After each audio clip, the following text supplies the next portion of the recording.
Boa tarde a todos. Antes de mais, obrigado pela vossa presença. Estamos aqui para um webinar sobre como elevar os níveis de agilidade e de resiliência das equipas e temos connosco Maria Filomena Mendes, do Hospital do Espírito Santo de Évora, e Licínio Oliveira de Carvalho, do Centro Hospitalar de Leiria. Tem a responsabilidade de liderar vastas equipas que se depararam com enormes desafios ao longo do último ano de pandemia. Antes de mais, obrigado mais uma vez também a vós por disponibilizarem o vosso tempo para partilhar a vossa experiência connosco e obrigado também pelo percurso que fizemos juntos ao longo deste ano e da forma como nos conhecemos, que foi para mim um prazer enorme poder contribuir de alguma forma para, com a ajuda da sociedade civil, aliviar o enorme desafio que vivemos, principalmente no início deste ano. Eu começava, se calhar, por falar e por vos convidar a partilhar, e aqui seguindo a boa educação, começaria pela professora Maria Filomena, perante as primeiras notícias sobre a existência do novo vírus em circulação na China, quais foram os principais desafios ao nível da comunicação e envolvimento das equipas? E depois, quando no dia 2 de março se detectam os primeiros 2 casos em Portugal, como é que as equipas reagiram num momento em que o nível de preparação e o nível de conhecimento ainda era bastante baixo e a própria capacidade de comunicar aquilo que se estava a passar ainda estava muito aquém daquilo que todos gostaríamos de conhecer sobre este vírus? Em primeiro lugar, muito boa tarde a todos. Muito obrigada também pelo convite. E também dizer que é um gosto estar convosco, estar com o engenheiro Nuno Guerra, a quem cumprimento e a quem agradeço mais uma vez o entusiasmo e a preciosa ajuda que nos deu também em momentos difíceis que atravessamos no nosso hospital, dando também um contributo muito especial para aumentar a nossa capacidade de resposta aos doentes Covid e também cumprimentar o Dr. Licínio de Carvalho, com quem é um gosto estar hoje aqui também a partilhar as nossas experiências. Nós, em Évora, no Alentejo, tivemos eventualmente uma benesse que foi vermos primeiro acontecer noutros países, em primeiro lugar, e depois no nosso próprio país também acontecer primeiro no norte do que no sul. E isso permitiu-nos irmos nos preparando um pouco melhor para aquilo que, enfim, que nos esperaria, não é? Porque na altura, primeiro começou por ser algo longínquo que estava a acontecer na China e que eventualmente não iria chegar, ou se chegasse à Europa seria com contornos completamente distintos. Depois começámos a perceber que efetivamente em países como a Itália, como a Espanha, mesmo aqui ao lado, a situação era praticamente uma situação de catástrofe e começou a imperar em todos nós um receio enorme do que estaria para vir, não é? Era um total desconhecimento. A última pandemia datava de há 100 anos atrás e não havia memória de como conduzir, neste caso, as próprias pessoas, mas também a capacidade de resposta do hospital àquilo que nos esperava e que era totalmente desconhecido. Era desconhecido até na forma, no conhecimento científico, na capacidade técnica do que era mesmo necessário nós dotarmos o hospital para termos essa resposta. Portanto, era um enorme desconhecimento e havia um enorme receio de que connosco viesse a acontecer o mesmo que nós víamos nas imagens que chegavam todos os dias dos outros países. Em particular da Itália foi dramática a situação. Sim, em particular da Itália e de Espanha também foi muito sentido. Sim, depois a seguir Espanha, sem dúvida. Ser aqui tão próximo, não é? Claro. E então nós começámos a tentar perceber como é que nos poderíamos preparar para o desconhecido, não é? E quais eram as armas que dispunhamos. Nós somos um hospital do interior, um pequeno hospital do interior, que ainda por cima tem instalações que estão já desadequadas às necessidades e de resposta da população e às necessidades de trabalho dos profissionais. Ansiamos há várias décadas por um novo hospital, que parece que está próximo, não é? Portanto, nós já estamos no limite das nossas instalações não funcionais e desadequadas para os doentes que são doentes, que eram doentes não Covid, e temos que tentar adaptar essas mesmas instalações agora a doentes que nós também não sabíamos exatamente quais eram as características desses doentes, nem quais eram os procedimentos. Tínhamos uma vaga ideia de quais eram os equipamentos que eram necessários, que também não tínhamos. Nós não tínhamos. Nós tínhamos 5 camas de cuidados intensivos. Não tínhamos nenhuma sala, nem nenhum quarto com pressão negativa, a não ser uma sala de exames de pneumologia no serviço de gastroenterologia, que também tinha a área das técnicas de exames especiais. Não tínhamos circuitos, não conseguíamos ter circuitos. Diga-me uma coisa, desculpe interromper, e hoje quantas camas de cuidados intensivos existem em Évora? Nós temos disponíveis hoje 22 camas de cuidados intensivos. Fantástico. E destas camas de cuidados intensivos, temos 11, todas elas com pressão negativa. Pressão negativa ou pressão positiva, consoante a necessidade. Mas naquela altura não tínhamos nada, não tínhamos circuitos, não conseguimos separar os doentes. Então, nós adotámos um lema que era, no fundo, traduzido por 2 palavras, que nos conduziu ao longo do tempo, que era segurança e serenidade. Que eram as palavras-chave que nós precisávamos e que tentámos, no Conselho de Administração, transmitir a toda a nossa comunidade e a todo o nosso hospital. Primeiro, porque nós percebíamos que tínhamos que muito rapidamente agir para dotar o hospital, em termos de instalações, desta capacidade, porque também percebemos que, independentemente do excepcional trabalho da saúde pública, dos cuidados de saúde primários, haveria de chegar uma altura que se exigiria ao hospital uma capacidade de resposta que naquela altura o hospital não tinha. Doutora Filomena, desculpe interromper, falava aí da serenidade e como é que se comunica internamente ao hospital no momento em que há uma escassez enorme de EPIs no mundo inteiro e os EPIs eram contados quase pelos dedos de uma mão, como é que se comunica isso às equipas internas dos hospitais? Desculpem lá, assim, nós sabermos que estamos com um estoque mínimo de equipamentos, porque não há equipamentos em Portugal, não é? Tivemos que fretar aviões e trazê-los diretamente, e eu, por acaso, acompanhei algumas dessas situações em contactos internacionais que tentámos fazer para encontrar estoques de equipamentos noutras geografias. Como é que se gera a comunicação destas situações perante equipas que, de facto, se apercebem desse enorme desafio que se vive, não apenas em Portugal, mas no mundo? Eu penso que a forma como nós tentámos gerir foi com muita humildade. Nós transmitimos claramente às equipas qual era a nossa situação. E dissemos com toda a franqueza e com toda a transparência. Nós, efetivamente, não tínhamos EPIs, e por isso é que eu comecei por dizer que nós tivemos a sorte de não termos sido infectados ao mesmo tempo que foi a Itália, ou que foi a Espanha, ou mesmo que foi o Norte, porque deu-nos aqui algum tempo para nos prepararmos. E eu lembro-me, nós temos feito uma reunião, nós constituímos uma task force logo a 31 de janeiro, na altura em que ainda não percebíamos muito bem o que é que nos ia acontecer, e havia também toda aquela dificuldade em estamos a fazer algo que não vai ser necessário, ou pelo contrário, o que estamos a fazer é claramente insuficiente. E esta era sempre a nossa dúvida, não é? Portanto, a primeira grande questão e a primeira grande decisão foi nós temos que dotar os profissionais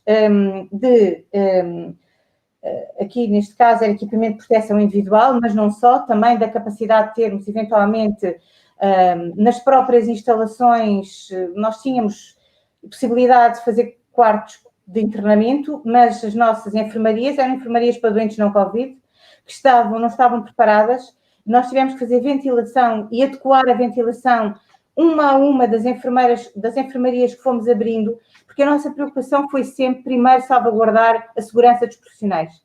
Porque se os profissionais se infectassem, os seus profissionais adoecessem ou morressem, então é que nós não conseguimos dar resposta à população. Sim, porque portanto, os recursos humanos também são um desafio no Alentejo, naturalmente. foi tentar perceber como é que nós podíamos garantir esta segurança e não recebermos nenhum doente antes que tivéssemos essas condições de segurança. Lembro-me que depois já a Task Force, nós nomeámos a Task Force era constituída pelo Conselho de Administração, por mim própria, a senhora diretora clínica, a senhora enfermeira diretora, o diretor de serviço de urgência, a responsável do laboratório de biologia molecular, portanto, o diretor de serviço de patologia clínica, que foi fundamental em todo este processo, o diretor de serviço de urgência, que é a pessoa que é o responsável nas situações de emergência, também uma representante do ICL-PP-CIRA, porque nós nem sequer temos infecciologista no hospital, e também da área do controle de infecção, mas também da medicina intensiva, um médico da área da medicina intensiva. E tentámos sempre, fizemos, a partir dessa data, reuniões todos os dias para tentar encontrar as soluções que eram necessárias. Já agora, professora Filomena, desculpe interromper novamente, eu registro, a propósito da humildade, vocês pelo menos foram o primeiro hospital que eu vi, não sei se o único, mas pelo menos o primeiro que tiveram a humildade a dada altura até de pedir a quem tivesse máscaras FFP2 disponíveis e que as pudesse facultar ao hospital que o fizesse, porque de facto o risco de escassez de equipamentos era muito significativo. Sim. Olha, eu se calhar passava agora para o Dr. Licínio. Assim, nós, basicamente, acontecem os primeiros 2 casos a 2 de março e em meados de março nós entramos em confinamento e portanto, houve esta falta significativa de equipamentos.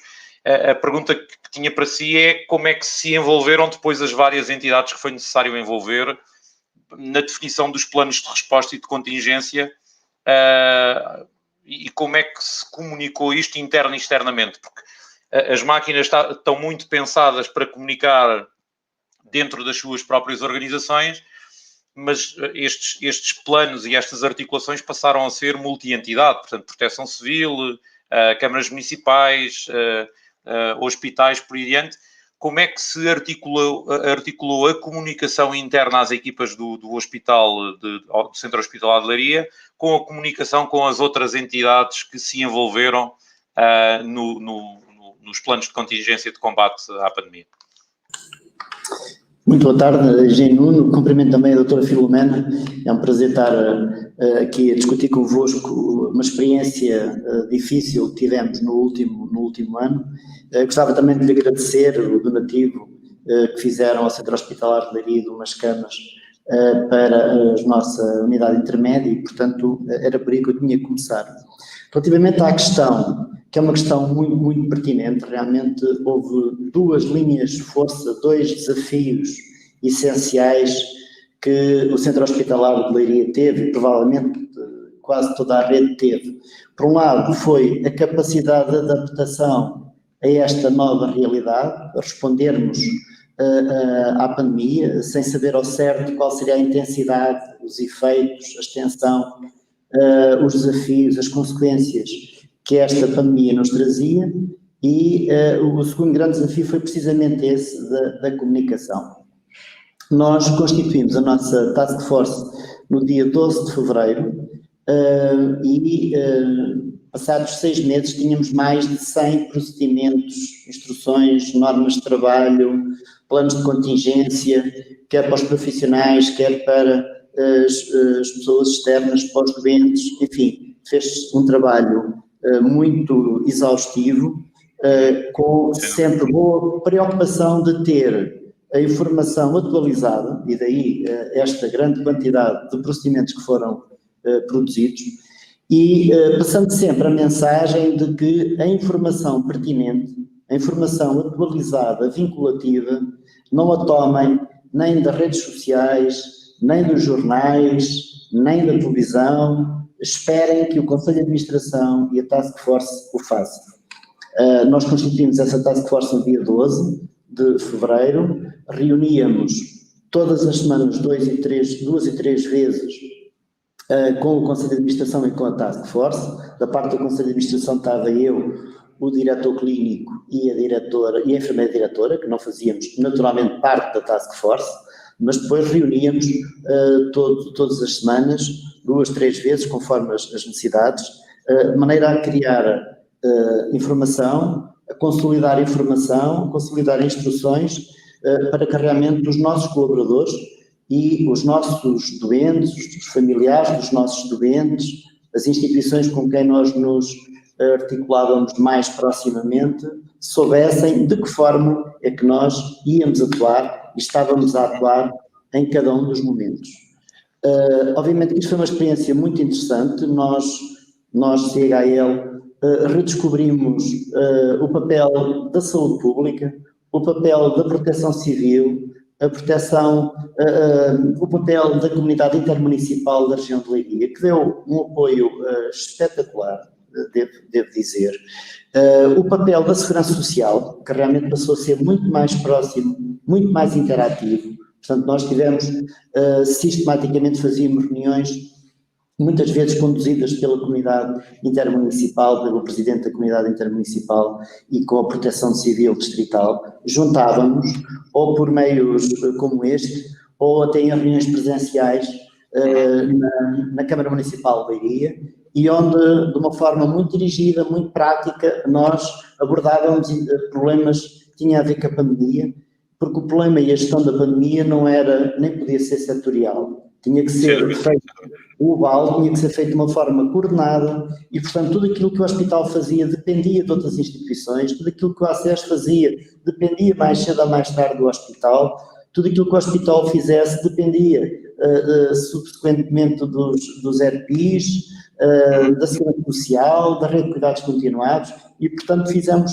digamos assim, um conjunto, um grupo de trabalho muito ativo, sempre muito disponível, a qualquer hora, todos os dias, diga-se de passagem, onde nós íamos progressivamente dando as melhores respostas aos desafios que a pandemia ia colocando, sempre procurando realmente ajudar.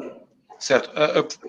Dr. Licínio, estava a falar e lembrei-me aqui basicamente da minha primeira experiência. Como acho que sabem, envolvemos-nos em duas iniciativas, uma a aconchegar, já agora agradeceu-me a mim pessoalmente, mas em termos práticos o donativo da Create foram as primeiras 20 camas que vieram a equipar a EMA em Évora, portanto a estrutura municipal de apoio em Évora.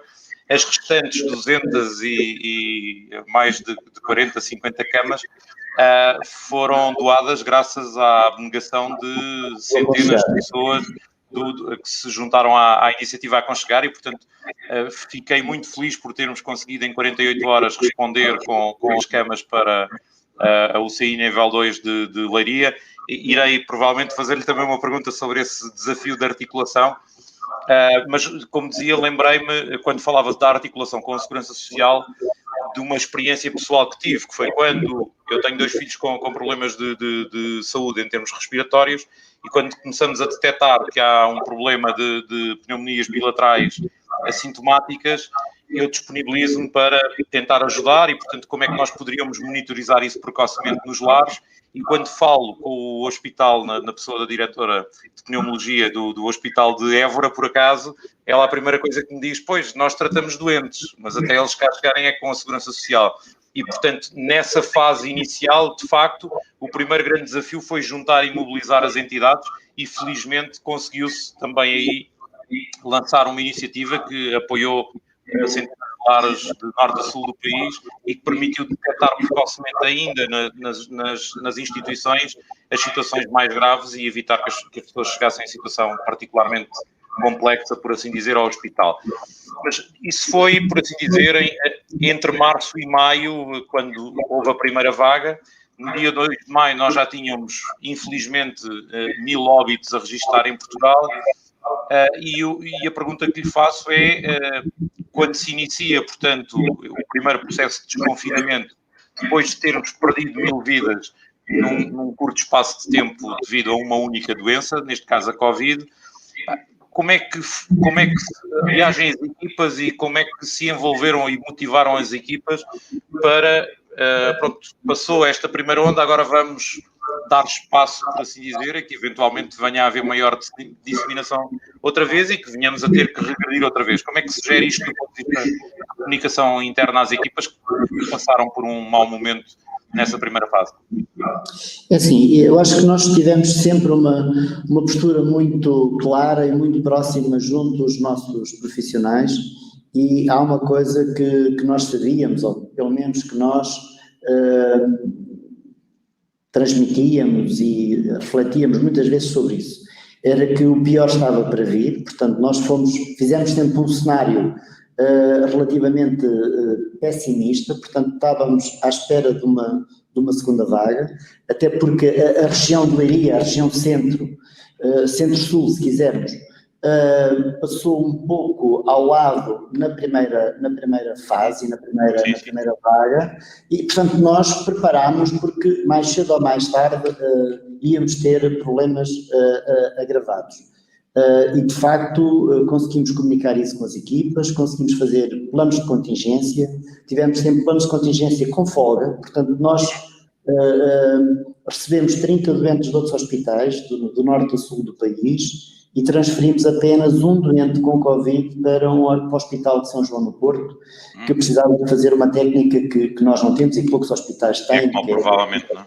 Exatamente, foi apenas um doente que nós transferimos e recebemos 30 e disponibilizámos naturalmente até mais capacidade para isso. E portanto nós conseguimos sempre de alguma forma antecipar aquilo que podia vir, e as nossas equipas de alguma forma estavam preparadas, estavam cientes, e também tivemos um pouco a vantagem que a doutora Maria Filomena há pouco falava, que era os outros passaram primeiro pelo processo, e portanto nós sabíamos que havia um delay entre Itália e Espanha, entre Espanha e o norte de Portugal, se quisermos, entre o norte de Portugal e o sul de Portugal. E portanto de alguma forma nós conseguimos ir fazendo a preparação e o ajustamento da nossa estrutura, o envolvimento das nossas entidades da região.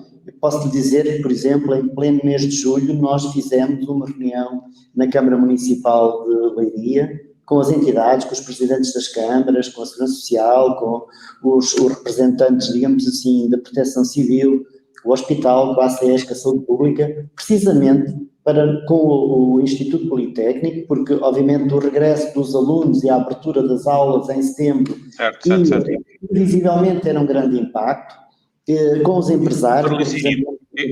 Se não se importa, estamos a falar de julho e de setembro, eu se calhar ia ligeiramente mais cedo, ao início de junho, em que se verifica o primeiro grande surto no Alentejo, e questionava aqui a doutora Filomena, perante o primeiro grande surto que aconteceu em Reguengos de Monsaraz, qual é que foi a reação das equipas quando se soube o número significativo de pessoas infectadas que tinham sido detectadas de uma única vez, e que representava por si só um potencial de sobrecarga sobre o Hospital de Évora à data? Eu não me recordo quantas camas é que o hospital tinha, nem de cuidados intensivos, nem de internamento, mas eram com certeza menores do que o número de doentes que foram detectados de uma única vez em Reguengos de Monsaraz.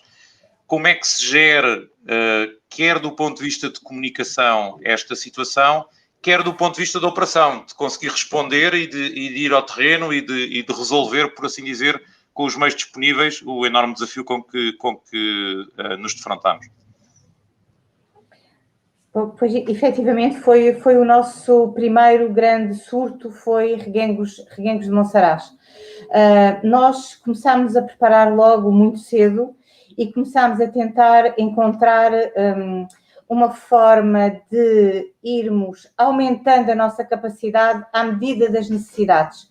E começámos a fazer obras, sobretudo de ventilação das instalações. Tínhamos, num primeiro momento, 15 camas, uma enfermaria de 15 camas, e já tínhamos previstas mais 17 camas que poderiam ser abertas caso houvesse necessidade. E começámos também a fazer formação dos nossos profissionais, até a vestir e a despir os EPIs, a trabalhar com os ventiladores que iríamos conseguindo.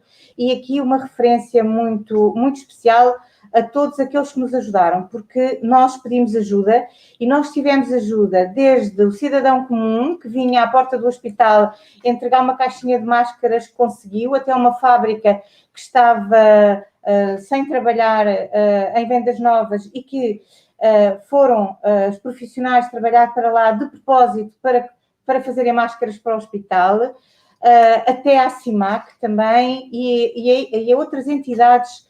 Não consigo enumerá-las aqui todas, porque foram imensas, que se disponibilizaram a ajudar o hospital, inclusivamente hotéis que funcionaram e que abriram só para nós, para podermos ter lá os nossos profissionais, de maneira a que eles não fossem para casa a infectar os seus familiares, porque na altura tudo era desconhecido e o receio era enorme, não só dos profissionais se infectarem, como de infectarem as famílias.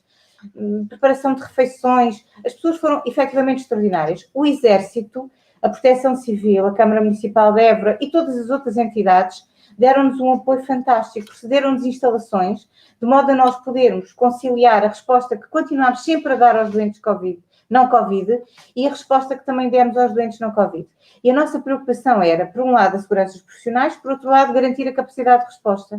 E para garantirmos essa capacidade de resposta, fomos, todos os serviços fizeram o seu plano de contingência e o plano de contingência do hospital resultou da agregação dos planos de contingência de todos os serviços. Portanto, todos os serviços estavam envolvidos e tinham a noção que o seu plano de contingência poderia alterar-se e estar permanentemente em adaptação conforme as necessidades. E as pessoas estavam com essa expectativa.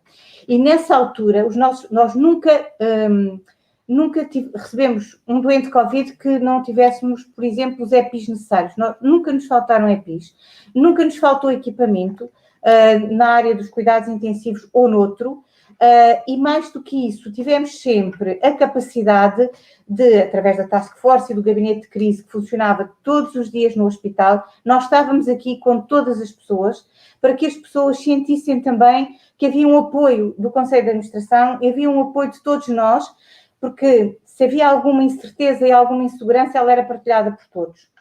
E nessa altura, acho que foi extraordinariamente importante a confiança que se criou. E criou-se confiança porque as pessoas sabiam que iam estando preparadas para o que viesse a acontecer e as pessoas estavam, nós gostamos de utilizar o termo em prontidão, ou seja, nós sabíamos que isso ia acontecer e tínhamos a confiança que em conjunto nós íamos conseguir dar essa resposta. E conseguimos, felizmente, dar essa resposta. Agora, houve aqui duas áreas que foram extraordinariamente importantes. Uma foi o Laboratório de Biologia Molecular.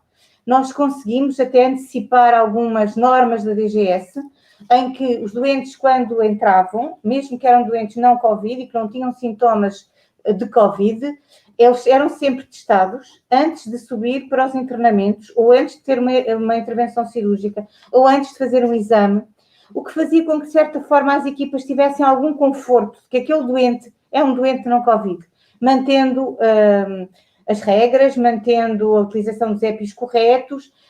Numa primeira fase, nem toda a gente usava P2, havia uma orientação, seguíamos a orientação da DGS, uma orientação da Task Force, e as pessoas sentiam alguma segurança. E depois foi também a saúde ocupacional, a segurança no trabalho, também que esteve sempre em articulação com as outras entidades regionais e que nos deram todo o apoio. Foram verdadeiramente excepcionais. Eu não consigo encontrar palavras também para reconhecer o apreço e a gratidão que nós podemos ter com as entidades que nos apoiaram. As pessoas confiaram confiaram no seu hospital e o hospital confiou nelas também para os poderem ajudar. E dentro do hospital, os profissionais, através da saúde ocupacional, a saúde ocupacional fez um trabalho verdadeiramente fantástico, porque a nossa médica da saúde ocupacional esteve todos os dias, 24 horas por dia, incluindo os fins de semana, fazia os testes que era necessário, identificava pessoas que podiam estar profissionais com Covid, fazia os testes e conseguimos controlar até junto dos próprios familiares. E nós tivemos, num conjunto de 2.200 pessoas, nós tivemos 180 pessoas infectadas e a maioria delas foram infectadas na comunidade. Nunca tivemos ninguém com uma situação grave. Portanto, gerou-se um clima de confiança. a resiliência acabou por ter aqui um outro significado, era um esforço enorme. Os profissionais, nós tínhamos um déficit de profissionais, aliás, como, enfim, a maioria dos hospitais, eventualmente, do nosso país. Conseguimos contratar pessoas que vieram para o nosso hospital porque diziam, bom, agora é que nós fazemos falta, e nós fizemos apelos nas redes sociais para tentarmos ter mais enfermeiros, mais médicos, mais assistentes operacionais, mais técnicos de diagnóstica e terapêutica, e em todas as áreas houve efetivamente aqui um contributo muito significativo, mas foram sobretudo aqueles que já cá estavam, os que estavam na chamada linha da frente, que é nos cuidados intensivos, na urgência, nas enfermarias Covid, mas os que também não estavam e que garantiam que aqueles pudessem estar e que de um momento para o outro eles também avançavam para novas enfermarias que nós íamos abrindo. Já agora, deixe-me só deixar aqui uma nota, nós estamos live e, portanto, eu convido quem nos está a ouvir, se tiver alguma questão que queira colocar relativamente à nossa conversa, que se sinta à vontade para colocar as questões no YouTube e eu terei todo o gosto em colocar aqui essas questões à professora Filomena e ao Dr. Licínio. Eu, se calhar, falando agora basicamente da ligação à comunidade desta dinâmica toda que existiu ao longo do processo, voltava ao tema com o Dr. Licínio do regresso às aulas e do mês de setembro. E, portanto, quando se começa a ver que há um incremento, ainda que não muito significativo, mas consistente no número de casos, e, por outro lado, se sabe que se pretende basicamente abrir o acesso novamente às escolas, porque se torna insuportável, perdoem uma expressão, manter as crianças confinadas durante muito mais tempo.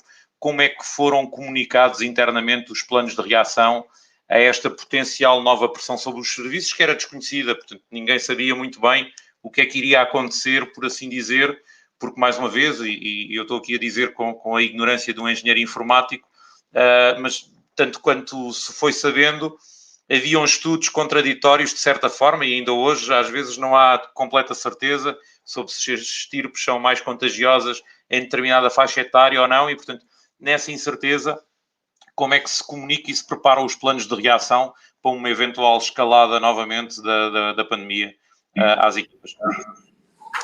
De facto... Vou-lhe só pedir um favor de baixar, se possível, ligeiramente o som, porque estamos com algum som de retorno. Ok.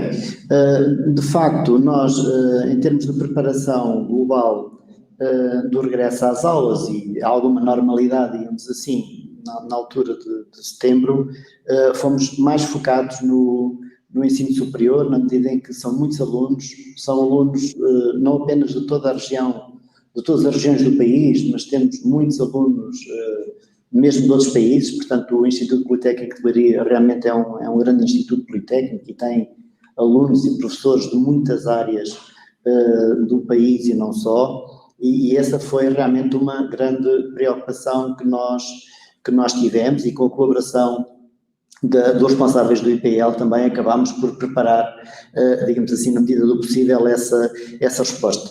E isto, como é óbvio, passou sempre por fazer algum cenário ou alguns cenários em que privilegiámos sempre algum cenário mais pessimista em relação àquilo que de facto, infelizmente, veio a acontecer. E, portanto, desse ponto de vista, as coisas foram sendo tratadas, foram sendo comunicadas, quer junto da população em geral, quer internamente junto das nossas equipas, e, portanto, digamos que a situação foi muito faseada, desse ponto de vista acabou também por correr bem, e claro que depois fomos ajustando as respostas e a comunicação em função da evolução da pandemia. Certo. Já agora aproveito para partilhar aqui uma mensagem do Rui Amaral, presidente da Fundação São João de Deus, que esteve connosco no Movimento Aconchegar, que manda um abraço para estes amigos aos quais tivemos o gosto de dar a mão, e diz que estaremos sempre unidos pelo fazer o bem feito, ao estilo de São João de Deus. Portanto, aqui a Fundação São João de Deus também bem presente. E eu aproveito para agradecer ao Rui pessoalmente, porque eu e ele envolvemos-nos de dia e noite, por assim dizer, de uma forma muito peculiar e ágil para tentarmos dar a melhor resposta às instituições. Obrigado, Rui, um grande abraço por estares connosco. Relativamente à evolução da pandemia, nós chegamos ao início de novembro e volta a ser decretado o estado de emergência. Aí já estávamos com um número de casos significativo. Qual é que é a expectativa das equipas perante um patamar de número de novos infectados de 4.000 dia?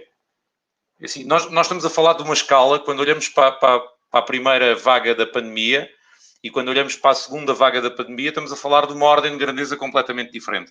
Como é que, e estamos a falar, enquanto no primeiro caso nós tivemos um pico que rapidamente atenuou, na segunda vaga começa-se a sentir uma onda, por assim dizer, que parece um tsunami, perdoem-me a expressão, porque mantém a energia no alto durante um contínuo não negligenciável. Como é que as equipas reagem a isto e como é que elas antecipam, por assim dizer, aquilo que pode estar para vir? Penso que houve aqui um comportamento misto. Eu penso que, apesar de tudo, a pandemia portou-se bem connosco, porque tinha sido pior se a primeira fase fosse mais violenta, mais insistente e a segunda fosse mais efêmera. Porquê é que eu quero dizer isto? Eu estou a dizer isto porque, de facto, se na primeira fase o impacto foi menor, o número de casos foi menor do que na segunda, mas o que é verdade é que na segunda nós, de alguma forma, já estávamos todos mais preparados e já tínhamos não apenas a experiência daquilo que tínhamos passado na primeira fase e tínhamos visto o que é que tinha corrido bem e o que é que era preciso ajustar, mas também tínhamos a experiência de outros países que já tinham passado a primeira fase como nós e já tinham passado a segunda fase também como nós, ou a terceira vaga como nós estávamos a entrar. Portanto, eu acho que esta solução também nos permitiu ter uma postura mais serena, mais calma perante a gestão da pandemia. E, de facto, isso foi extremamente importante ter acontecido, sem prejuízo na terceira vaga, portanto, o período de janeiro e de fevereiro, do princípio de fevereiro, foi realmente muito duro, foi muito, muito violento. Nós tivemos mais de metade da nossa capacidade de internamento alocada ao tratamento de doentes Covid. Tivemos o Hospital de Alcobaça, o internamento da medicina do Hospital de Alcobaça, que é um pequeno hospital que faz parte do Centro Hospitalar de Leiria, e que tinha ficado fora nos nossos planos, era um hospital não Covid, como o Hospital de Pombal. E o que é verdade é que, em função da evolução e dos surtos que foram aparecendo, nós tivemos que o transformar durante algum tempo, cerca de 3 semanas, num internamento Covid. Portanto, nós chegamos a ter 265 camas só para doentes Covid e todas ocupadas com doentes infectados com Covid, com a mortalidade a acumular, com os desafios todos que realmente tínhamos sobre a pressão das camas críticas, nomeadamente de cuidados intensivos. Nós tivemos 30 camas ocupadas com doentes de cuidados críticos e de cuidados intensivos ocupadas com doentes Covid, que realmente foi difícil, porque não é apenas as camas, não é apenas os equipamentos, é também as equipas, a sobrecarga das equipas e o nosso receio de perceber até onde é que nós podíamos ir, sendo certo que se não tivéssemos um horizonte de paragem ou de inflexão desta curva, estaríamos muito preocupados, porque toda a rede do SNS estava com uma grande pressão em simultâneo e, portanto, nós adotámos desde o início um princípio que é: nós estamos entregues a nós vamos ter que nos organizar para dar a resposta integral e temos o dever ainda, se não usarmos essa capacidade toda, de disponibilizar para outras regiões, como já disse há pouco, acabou por acontecer. Mas, de facto, a certa altura, nós ficámos relativamente preocupados, porque estávamos a ver que 50% das camas não chegava, então onde é que nós parávamos? porque para além dos doentes Covid, tínhamos toda a pressão dos doentes urgentes, Claro. dos partos, das urgências que naturalmente também tínhamos, dos outros doentes não Covid em geral que tinham que ser atendidos e tinham que ser respondidos, com o recurso, digamos assim, a equipas que estavam muito desgastadas, que tiveram uma postura e um desempenho polivalente, portanto toda a gente despiu um pouco a farda que tinha, da especialidade que tinha, ou da formação da especialidade que estava a fazer, para colaborar nesta tarefa e nesta empresa de lutar contra a pandemia pelo Covid. Certo. Sim, de facto, os números que diz são avassaladores. Assim, essa capacidade de internamento representa mais do que a capacidade de internamento de alguns hospitais distritais do país e, portanto, só a capacidade dedicada a doentes Covid. Quando se percebe que a situação vai muito para além de todas as expectativas e de todos os planos pré-existentes, como é que se consegue envolver a equipa e como é que se consegue simultaneamente apoiar a equipa? Porque, de facto, provavelmente muitos dos profissionais que passaram por esta pandemia nunca se tinham confrontado com taxas de mortalidade tão condensadas, tão intensas, com uma dificuldade de conseguir compreender e de responder da melhor forma. Felizmente isso foi evoluindo com a experiência, mas muitas das vezes os profissionais não sabiam bem o que mais é que podiam fazer para ajudar a salvar os doentes. E como é que se gera pressão emocional e como é que se apoia, quer em termos de comunicação, quer mesmo em termos de outros serviços, os profissionais de saúde num centro hospitalar como o de Leiria? Vamos ver, de facto nós tivemos dias de muita pressão. Nós tivemos um dia em que registámos 16 óbitos no mesmo dia por Covid. Portanto, nós tivemos 489 óbitos por Covid neste período e, de facto, a pressão sobre as equipas e sobre a capacidade das equipas foi muito violenta. O que é verdade e que esta pandemia também veio demonstrar foi a grande capacidade de resistência e o grande valor que os nossos profissionais demonstraram. Portanto, nós tivemos, de facto, aqui um grande teste à capacidade de resistência, de resiliência, àquilo que era uma grande pressão sobre as equipas e a consciência que todos nós tínhamos que o hospital era o fim de linha. Portanto, todos os outros interlocutores, todos os outros stakeholders eram importantes na luta contra a pandemia, mas nós tínhamos a consciência que estávamos no final de linha e, portanto, tínhamos que ter uma boa comunicação, um forte apoio às equipas, a constituição de equipas mistas. Portanto, nós tivemos ortopedistas, tivemos oftalmologistas que fizeram turnos na urgência respiratória, haver doentes Covid ou doentes suspeitos de ter Covid. Há um aspecto importante que também foi ativado logo de início, logo em março de 2020, que foi abrirmos uma linha direta, portanto por e-mail, por telefone, disponibilizada pelo Serviço de Psiquiatria do hospital, quer para os nossos profissionais, quer para os familiares dos nossos profissionais, quer para a população em geral, independentemente de estarem ou não estarem a ser seguidos. Portanto, nós, o Serviço de Psiquiatria, logo no início, abriu e criou esse mecanismo, um mecanismo informal, um mecanismo simples, discreto, que é muito importante nestas alturas, e depois o Serviço de Pedopsiquiatria fez exatamente o mesmo para os filhos, naturalmente, dos profissionais e da população em geral, e, portanto, houve aqui também algumas iniciativas que tomamos deste ponto de vista. Uma outra iniciativa que tomamos e que foi sempre muito tranquilizadora do nosso ponto de vista foi, nós nas reuniões da Task Force íamos divulgando os estoques de EPIs que tínhamos. Portanto, quanto é que tínhamos, quanto é que gastamos, de que forma é que podemos estar ou não podemos estar tranquilos. A pior coisa que se pode acontecer em situações de crise é nós dizermos que vão acabar os EPIs, vão acabar as máscaras, vão acabar...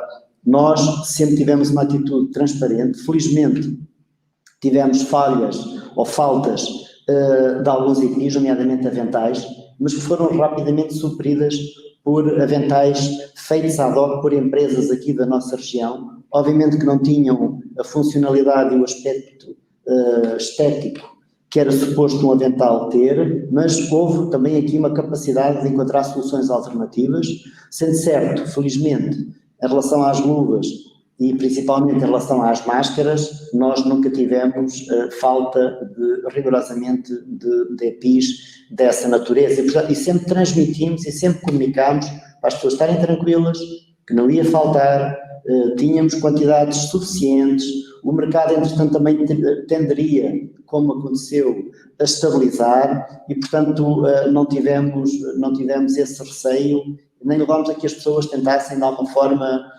guardar ou se embarcar, o que realmente ter um efeito perverso em termos da gestão de um bem relativamente escasso, ou pelo menos momentaneamente escasso, como eram os EPIs.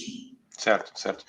Eu tinha aqui uma questão, e assim, nós acabámos por nos conhecer no âmbito da iniciativa Aconchegar e sinceramente, até de certa forma, com alguma curiosidade, nós recebemos uma indicação de que se estava a instalar uma unidade de cuidados intensivos nível 2 no Hospital de Leiria, e felizmente conseguimos mobilizar camas para essa unidade em tempo recorde. Portanto, salvo erro, nós fizemos a primeira conversa na quinta-feira de manhã e no sábado de manhã estavam a ser entregues as camas ao Hospital de Leiria e tanto quanto sei, a seguir ao almoço já estavam utentes a utilizar essas camas.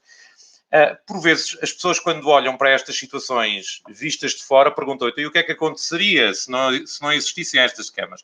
E ficam com a ideia de que as coisas não aconteceriam, entre aspas, ou que teria havido um grande problema.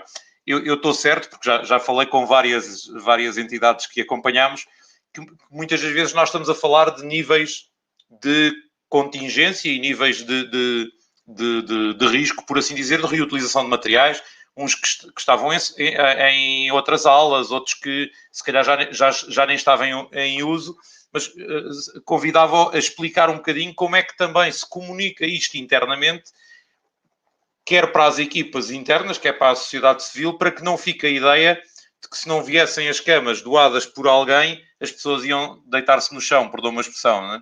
Como é que se gera a comunicação deste tipo de situações? Obviamente, quer na perspectiva interna, quer na perspectiva da ligação à comunidade. Vamos ver, do ponto de vista interno, nós íamos sempre atualizando o nosso ponto de situação e os nossos planos de contingência e de facto, nós só não ativámos, felizmente, a última fase do nosso plano de contingência, que era o chamado Hospital de Catástrofe. Pronto, tínhamos camas já pensadas, até cerca de 200, que seriam instaladas no nosso hall de entrada da consulta externa. Portanto, nós temos uma consulta externa relativamente larga, folgada, e portanto era aí que nós íamos instalar as camas que iam ser cedidas pelo Exército. Portanto, foram todas limpas, foi feita a manutenção possível, digamos assim, dessas camas que existem para efeitos ou para finalidades de catástrofe, a roupa, os colchões, balas de oxigênio, portanto tínhamos tudo preparado para ativar essa última instância. Portanto, nunca passou nunca chegámos ao ponto de pensar que íamos ter dificuldade ou íamos ter necessidade de deitar doentes no chão ou deitar doentes em espaços minimamente ou indignos, digamos assim. Felizmente nunca chegámos aí. Mesmo esse hospital de catástrofe, portanto, nós estávamos com uma semana, 7, 8, 9 dias, digamos assim, de evolução pessimista que isso poderia acontecer. Felizmente não aconteceu, por acaso até houve uma situação caricata, porque isto ia sendo comunicado com a comunicação, com a nossa comunidade, e o que é verdade é que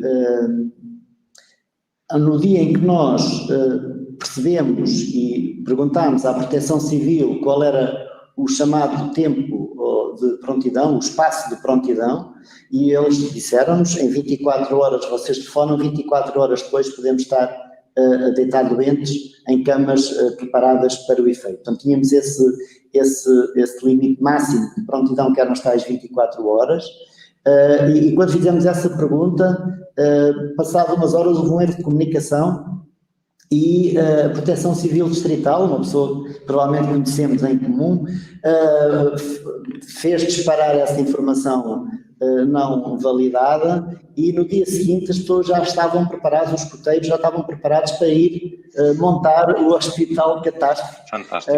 Infelizmente desmobilizou-se isso, não é verdade, portanto também foi só saber quem é que estava disponível se fosse necessário, e portanto, obviamente que a gestão da comunicação e da contra-informação, e da falta de informação e da profusão de informação foi realmente um aspecto muito, muito importante, muito sensível, diga-se de passagem, como aliás, apesar de tudo, ainda acontece esta questão da rapidez da informação e da falta de validação de alguma informação, às vezes coloca problemas que são difíceis de atalhar. Mas, de qualquer maneira, a melhor forma de o conseguir fazer é ter o nosso gabinete de comunicação que esteve sempre disponível, sempre atento às redes sociais, sempre a fazer desmentidos, sempre a produzir informação muito certa, muito consolidada, para que realmente as coisas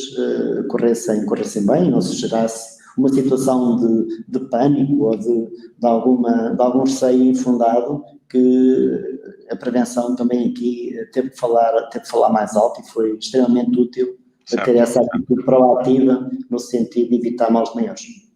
Sim, sem dúvida, e já agora eu agradeço a todos quantos colaboraram com a Aconchegar durante este período.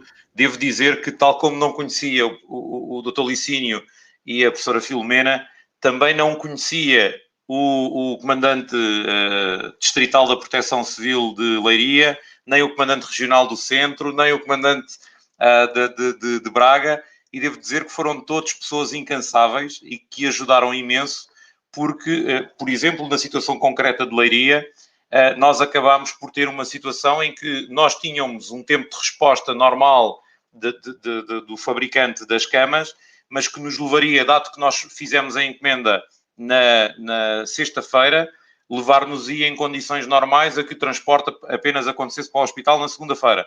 E para evitar que o espaço fosse equipado com umas camas e depois tivessem que estar a ser substituídas e houvesse todo o trabalho adicional para os profissionais de saúde com essa transição, nós conseguimos, numa questão de horas, entre as 7 da tarde e as 10 da noite, encontrar forma de, com a ajuda primeiro da Proteção Civil de Leiria, mas que teria que ir buscar as camas a Braga, e depois falámos com Braga porque se ganhavam umas horas para trazer as camas para Leiria diretamente, porque elas estavam em Braga. Conseguimos que saíssem às 5 e tal da manhã de Braga e que tivessem às primeiras horas de sábado em Leiria. Agradeço a todos. Eu vou-lhe dizer assim, não conheço cada uma destas pessoas. Registro, por exemplo, uma situação, e tenho aqui a professora Filomena, as camas que foram para equipar o espaço do centro de reabilitação, que foram também doadas pela Aconchegar, foram transportadas gratuitamente por uma empresa de transportes que basicamente também eu não conhecia, mas nós tentámos, não havia a facilidade em conseguir mobilizar um caminhão com a dimensão necessária para fazer o transporte. Falámos com a Proteção Civil, isto para ser no tempo que nós queríamos em termos de resposta, falámos com a Proteção Civil falou com o Comando dos Bombeiros mais próximo do local onde estavam as camas. O Comando dos Bombeiros encontrou uma empresa transportadora e essa empresa transportadora ofereceu o transporte gratuitamente, e no dia a seguir as camas estavam também em Évora. Portanto, agradecer imenso a todas as pessoas da sociedade civil que mostraram que, no fundo, nas organizações e na sociedade, o mais importante são as pessoas, e que é graças às pessoas, e neste caso graças aos portugueses, que apesar de termos sido, a dada altura, o país que teve uma maior taxa de incidência de Covid no mundo, conseguimos manter rácios em termos de impacto na letalidade muito interessantes quando comparados com os resultados de outras geografias e de outros países, e acho que estamos de parabéns por isso, e em particular os profissionais de saúde estão de parabéns por isso e pelo trabalho que fizeram. Aproximamos-nos rapidamente do final da nossa hora, portanto é um gosto estar à conversa convosco. Eu se calhar falava agora com a professora Filomena e falava sobre o desafio que também foi nesta ligação multidisciplinar e multi-entidades, montar a estrutura municipal de apoio e mobilizar profissionais para a estrutura municipal de apoio que se operacionalizou em Évora, não é? Sim, efetivamente nós tivemos em Évora, no final do ano de 2020 e no início de 2021, a nossa situação mais exigente e mais dramática. Por tudo aquilo que já foi falado e que não vale a pena nós repetirmos, o que aconteceu foi que nós tínhamos apenas até finais de outubro uma única enfermaria que estava a dar resposta às necessidades da população. No nosso hospital, no dia 28 de outubro abrimos uma segunda enfermaria, a 23 de dezembro tivemos que abrir uma terceira enfermaria, com mais camas ainda do que as outras, no 1º de janeiro uma outra, e mesmo assim, cada vez nos chegavam mais doentes mais graves, mais sérios, e a nossa capacidade estava a aproximar-se do limite. Não apenas em termos das enfermarias, daí também ter sido extraordinariamente importante o apoio da Aconchegar, porque nós tivemos que montar muito rapidamente uma enfermaria com 10 camas para dar apoio ao serviço de urgência, portanto, o mais próximo do serviço de urgência que era possível, porque todas as outras estavam lotadas, e nós queríamos continuar, porque esse era o nosso grande objetivo, a dar resposta aos utentes da nossa região. Porque também sabíamos, como também já foi dito pelo Dr. Licínio, que todo o país estava com dificuldades e que nós tínhamos conseguido, também por essa razão, mas pela confiança que os nossos utentes têm em nós e pelo esforço tremendo que os profissionais tinham feito para dar resposta aos utentes, aos doentes, que nós tínhamos que manter pelo menos esta capacidade e acreditar que seria possível e que conseguiríamos. Na altura, ainda em 7 de janeiro, abrimos então esta estrutura de apoio que estava a ser, já desde novembro, articulada com a Câmara Municipal de Évora, com a Proteção Civil e com as outras entidades, mas sobretudo com a Câmara Municipal, que foi feita de propósito para apoiar o hospital com toda a agilidade que seria possível. E, mais uma vez, nós tínhamos um grande problema, que era os recursos humanos. Portanto, os nossos profissionais, tudo aquilo que nós possamos dizer relativamente ao valor dos nossos profissionais, ao tremendo apreço que nós temos que ter por eles, é pouco. Porque eles tiveram uma capacidade de adaptação, nós não tivemos nenhum serviço que se mantivesse exatamente igual antes e depois da pandemia. Houve um esforço enorme de todos os profissionais em se adaptarem, desde o início até ao final, a situações completamente distintas. E nós tivemos enfermeiros que nunca tinham trabalhado com Covid e que chegou a janeiro, por exemplo, e que eles vieram ter connosco e diziam: nós fazemos o que for preciso. Nós somos enfermeiros do hospital, nós somos médicos do hospital. Onde é que nós somos mais necessários e nós estaremos lá. Receosos, é verdade, muitos deles, mas com uma vontade enorme, um espírito de missão, o acreditar que vamos ser capazes juntos, que fez realmente que nós tivéssemos conseguido, porque este acreditar e esta vontade de fazer acontecer foi verdadeiramente extraordinária. Nós tínhamos enfermeiros, por exemplo, que estavam preparados para, no seu turno da tarde, que entravam no turno da tarde atender doentes cirúrgicos, e quando chegavam tinham doentes Covid, porque, entretanto, os doentes cirúrgicos já tinham passado para outras áreas. Esta capacidade de dar resposta a doentes Covid e não Covid ao mesmo tempo, nós chegámos a responder a doentes oncológicos, por exemplo, a área da cirurgia, em menos tempo do que no período antes da pandemia. Fantástico. Porque havia um esforço tremendo para dar resposta a todos os doentes que fossem emergentes, urgentes, mas também a todos aqueles que os médicos entendiam que eram inadiáveis. E todos os profissionais de saúde estavam esgotados. E não estamos a falar só dos profissionais, médicos, enfermeiros, assistentes operacionais e técnicos. Nós tivemos, desde as áreas do aprovisionamento, serviço de instalações e equipamentos, informática, farmácia, todas as áreas do hospital que se disponibilizaram a trabalhar muito mais do que as suas horas normais de trabalho, para que nada falhasse. para que o hospital não falhasse, para que o seu serviço não falhasse, para que eles próprios sentissem que estavam a dar a resposta e estavam a fazer o que era certo e o que era correto. Sem dúvida. Depois havia aqui um propósito com significado que uniu toda a gente. E quando chegámos à EMA, nós tínhamos a EMA da parte, quer do hospital, quer da própria Câmara Municipal de Proteção Civil, perfeitamente equipada para começar a funcionar, e não tínhamos recursos humanos. Não tínhamos mais recursos. Nós fizemos apelo. Recordo o apelo público que foi feito pelo hospital.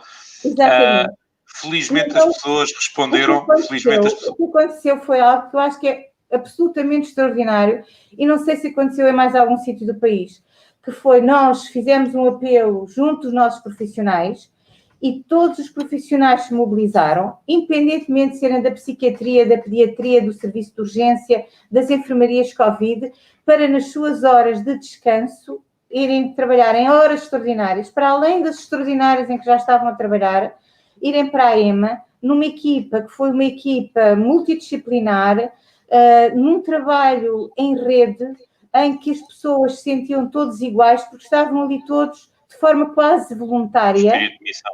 E do espírito de missão total, de uma entrega total. E isso foi absolutamente extraordinário. Nunca nos falhou uma única escala. As pessoas, mesmo quando alguém não podia ir, naquela escala havia sempre alguém que se disponibilizava para preencher essa escala. E nós estivemos assim no pior período da história da pandemia no Hospital de Évora. Porque nós tivemos menos de 500 doentes até ao final do ano de 2020, e tivemos mais de 600 doentes nos primeiros meses de 2021. E efetivamente, esta dedicação, este espírito de missão, esta união que se verificou entre os profissionais e que se conseguiu dar resposta aos doentes Covid, aos doentes não Covid, e manter no hospital um sentimento de missão, de dever cumprido, que está muito para além de qualquer capacidade, de qualquer conselho de administração. Se me permite, fizeram acontecer. Se me permite, professora Filomena, eu acho que isto foi uma experiência de vida para muitos de nós, que provavelmente, e esperemos nós, não voltemos a viver uma de tamanho desafio, e principalmente para os profissionais de saúde que tiveram nos hospitais. Do meu ponto de vista, não há melhor forma de terminarmos, nós estamos em cima das 6 horas, do que com o agradecimento nas vossas pessoas, a todas as equipas que representam, não apenas nos vossos 2 fantásticos hospitais, mas em tantos hospitais e em tantas equipas que, para além dos hospitais, também suportaram este enorme desafio na pandemia. E não queria deixar aqui uma mensagem também de agradecimento às pessoas que nos lares e nas instituições de acolhimento aos mais idosos também se depararam com um enorme desafio, porque acabaram por ser a rede de segunda linha, por assim dizer, de cuidados de saúde, obviamente com o apoio de muitos enfermeiros e de muitos médicos, mas muitas das vezes sendo eles as primeiras pessoas a ter que lidar com os doentes de Covid, com toda a incerteza que se vivia na altura. Obrigado mais uma vez, foi um prazer tê-los connosco. Esperemos que nos próximos tempos, pelo menos os números assim o indicam, e a diminuição brutal na mortalidade nos países que estão com surtos ou que estão com incremento da incidência, mas com elevadas taxas de vacinação, é altamente encorajadora. Portanto, esperemos que não voltemos a passar novamente por esta situação com este vírus. Obviamente é preciso estarmos atentos e termos cuidado. Contem connosco também e com a sociedade civil agora e para o futuro. E foi um gosto tê-las connosco. É o mínimo que podemos fazer em sinal de reconhecimento e de agradecimento pelo trabalho que fizeram. Muito obrigada a nós. Nós é que também agradecemos ao engenheiro Nuno Guerra e na sua pessoa também, não só à Fundação São João de Deus, mas à sociedade civil que nos apoiou. Foram muitas pessoas. Obrigadíssimo. Já agora deixar também aqui uma nota. Eu participei na iniciativa em termos pessoais, mas também enquanto membro da direção da International Association of Microsoft Channel Partners, portanto, da Associação Nacional de Parceiros Microsoft, que conjuntamente com a Fundação São João de Deus aceitou o desafio de se lançar nesta iniciativa Agradecer também a uma pessoa que nos ajudou desde a primeira hora, que foi o Bruno Ferreira, o comediante e artista de Beja, porque isto tudo nasceu porque a seguir a termos feito uma doação de 20 camas para Évora, surge-nos um pedido para abrir uma ala de internamento adicional no Hospital de Beja, e o Bruno depois, com uma enorme energia, também ajudou a que iniciássemos uma série de contactos com artistas e com a sociedade civil, ele do lado dos artistas, eu do lado das empresas, e agradecer a todos os embaixadores que nos ajudaram a dar um pequeno contributo, que mais não seja, que permitiu, espero eu, dizer aos profissionais: nós estamos cá, nós estamos convosco, estamos aqui para vos dar apoio. Portanto, mais do que as camas que nós doamos, é essa energia que eu espero que tenha chegado às equipas dos hospitais, e continuem em contato connosco, e obrigado por tudo. Muito obrigado, Nuno. Obrigado, sim. Obrigada. Obrigado, boa tarde. Obrigado. Obrigado.